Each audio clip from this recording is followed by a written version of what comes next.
Ang kwento ng probinsyano, hindi talaga yun ang show na gagawin ko. Ang peg namin doon is Miracle Cell number 7. Yeah.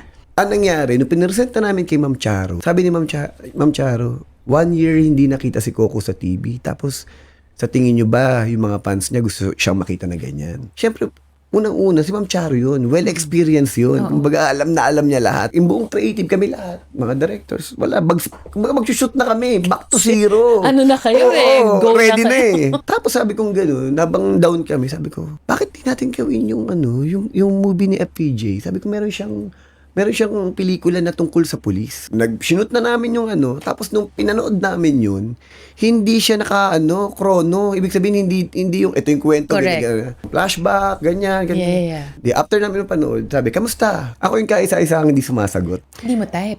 Sabi ko, ang wino-worry ko, yung mga manonood natin. Ang Pilipino, very visual.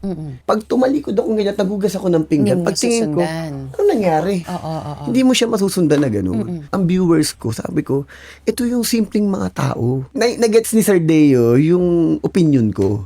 At ginawa, chrono, inayos yung the usual takbo ng show. And then after that, dun na nagsimula.